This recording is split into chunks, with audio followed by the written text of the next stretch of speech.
Welcome to the video. I have Cooper. He's literally like right down here. Can I show you? He is all snuggled up. He is comfy and he is ready to do this video. So let's get into it.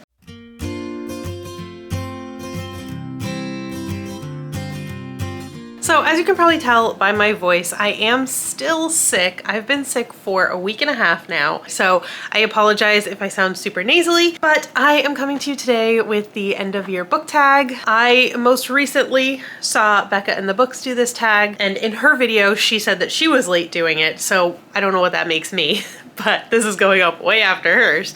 So I guess I'm extra late, but I figured it would be fun to just kind of reflect on what reflect, I guess is not the right word, but maybe share my anxiety over the books that I still need to read before the end of the year and kind of talk about my plans for next year a little bit. So this is a 7-question tag and I am just gonna get right into it. Question 1 is, what books have you started this year that you still need to finish before the end of the year?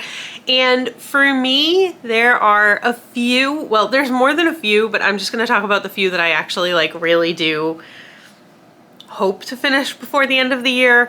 I don't know if it's gonna happen. There are only like 2 months and a couple of days left, but we'll just do our best. So I'm just gonna talk about the 4 major ones that I really do hope to have finished by the end of the year. Even though there is one, you're gonna know what it is as soon as you see it, that it's probably unrealistic. Given the amount of time that it's taking me to get through the books in this series, it's just a little absurd. But the first one that I'm gonna talk about is The Songbird and the Heart of Stone. I am about halfway through this one, and it got put down at the end of August or September, one of the months, and then I just haven't picked it up again. It's not that I'm not enjoying it. I actually really love this series. The first duet in the Crowns of Nyaxia series, which is The Serpent and the Wings of Night and The Ashes and the Star-Cursed King, I believe I gave both of those books 5 stars. I really like Carissa Broadbent's writing, but this is the first book in the second duet in the Crowns of Nyaxia series, and it's not even that I'm having a hard time. Well, yeah, I kind of am having a hard time getting into it. So this book, we're following different characters. Our main character was a side character in the first duet, and I do like the character, but I feel like what Carissa Broadbent is doing in this book is very just like repetitive, not of the first duology, but just like what's happening in here. It's like, you know, wake up, do this thing, go to bed, wake up, do this thing, go to bed. It just seems very repetitive to me, and I think that's why it was so easy for me to put down.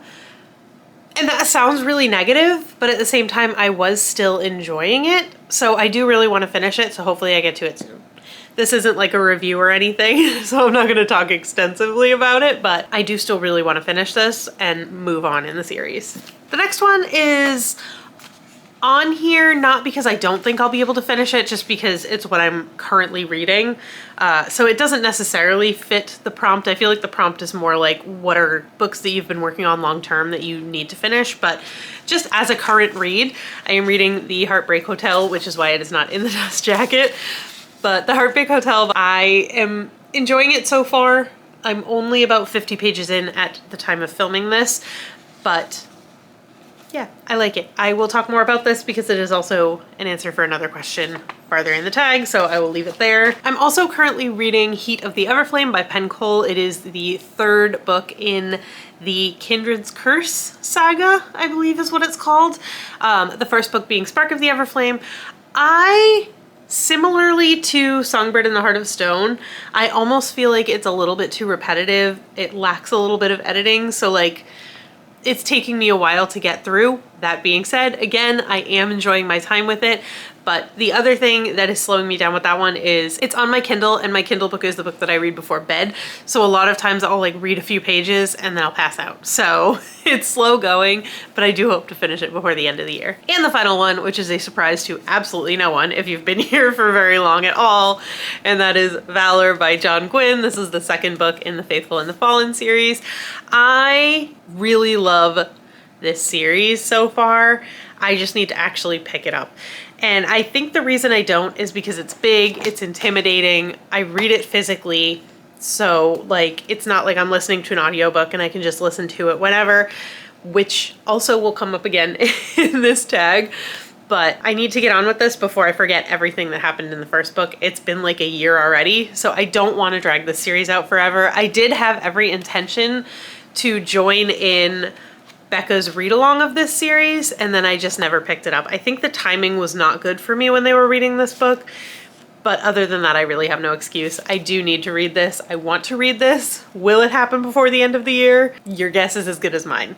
Probably no, but I'm gonna stay positive and hopeful. Question 2 is, do you have an autumnal read to transition you into the end of the year?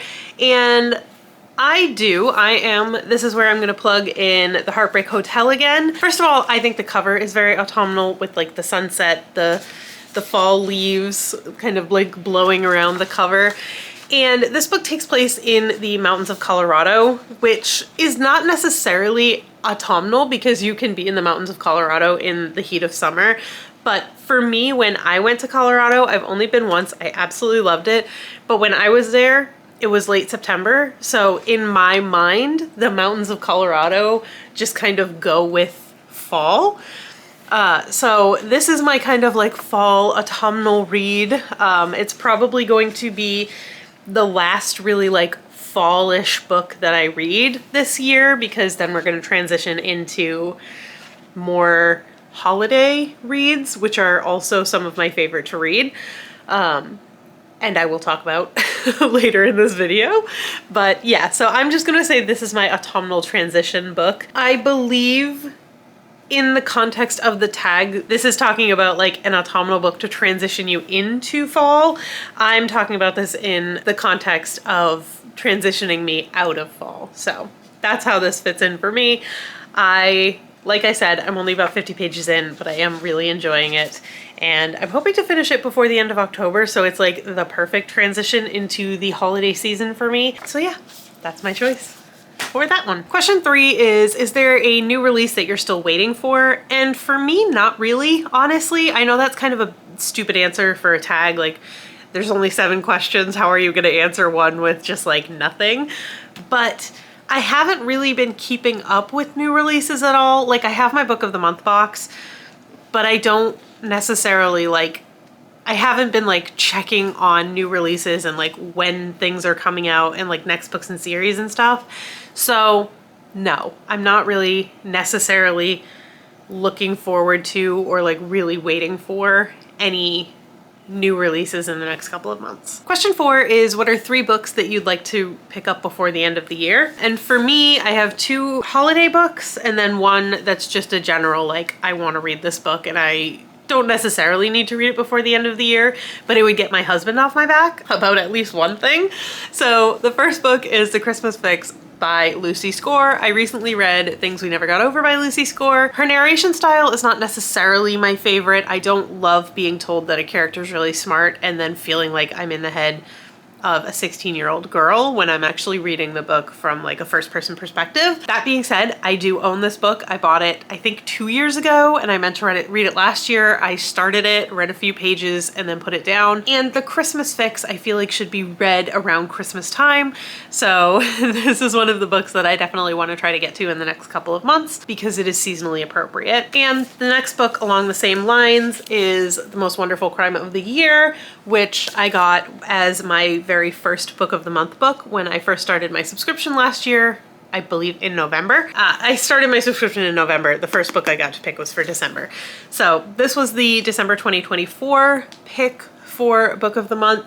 And again, it's a Christmas book. It's going to be seasonally appropriate for the next couple of months of the year. So I would like to read this one and not just have it sit on my shelf unread for another year. And the final book for this that I'm going to put is The Will of the Many by James Islington. My husband recently read this book and he really enjoyed it. He read it because I recommended it to him without actually reading it myself. And therefore, now he is like, why haven't you read this yet? You should read it. I already pre-ordered The Strength of the Few. Like, get on it. So I do want to read it. I'm interested in it, but it's just another one of those like, how many high fantasy series can I start at once? But that being said, I mean, I guess if I was going to be anticipating any new release for this year, it would be The Strength of the Few. But I just feel like I can't put it for that prompt when I haven't actually read The Will of the Many yet. We own the ebook and the audiobook of The Will of the Many, so I have it. at my disposal, at the tips of my fingers, so I just need to actually lock in and read it because I know that I'm gonna enjoy it. I really do believe that, so I just need to get on it. Question 5 is, what trends have you noticed in your reading so far this year? And for me, there is one glaringly obvious one, and that is that I have listened to substantially less audiobooks this year than I have in previous years. And that is because I cut down my commute from like almost 3 hours a day to like 20 minutes total. So that's like when I listened to my audiobooks was on my commute. And now I find that unless I'm like cleaning or something, and even when I'm cleaning, I normally have like a YouTube video on in the background, I just don't have time that I dedicate to listening to audiobooks. So I have not listened to nearly as many audiobooks. And that also means that my total books read for the year is significantly less than it was last year or the year, well, in past years than it has been in past years. So that is the main change to my reading this year, I think. But also I've been reading more on my Kindle this year, I feel like, because I got one of those Kindle holders that you like attach to your headboard or your nightstand or something, and it just like holds your Kindle here, and one of the stupid little page turner buttons. So I've noticed that I am a lot more likely to read on my Kindle when I can just snuggle under the blankets and I don't have to use, like, I don't have to keep reaching up and like turning the page or holding the Kindle to read. It's just all very convenient. So I have been using my Kindle more this year as well. So I think those are the two major changes to my reading: less audiobooks, more ebooks, which also kind of go hand in hand, but I can also listen to audiobooks, or I could listen to audiobooks for a lot longer than the speed that I read equals in Kindle and physical books. Does that make sense? You know what I mean, right? Like, I could listen to audiobooks faster than I can read physically with my eye, like with my eyes on my Kindle. So even the time that I'm dedicating to reading, I'm not getting through things as fast as I was getting through audiobooks because I had so much time where I couldn't do anything else. I was just driving. So I either listened to audiobooks or music, and I mostly chose audiobooks. So yeah, even though I am reading, I read slower with my eyes than I could listen to audiobooks anyway. But yeah, so I guess that's the two main things that I've noticed about my reading habits. Number 6 is, how do you feel about your reading goals for the year? And to this question, I kind of say, what goals? Like, I have my Goodreads goal. I pretty much always set it to 52 books. Right now, I am currently at 32 books, and I firmly believe with my entire heart that there's no way I'm gonna read 20 books by the end of the year.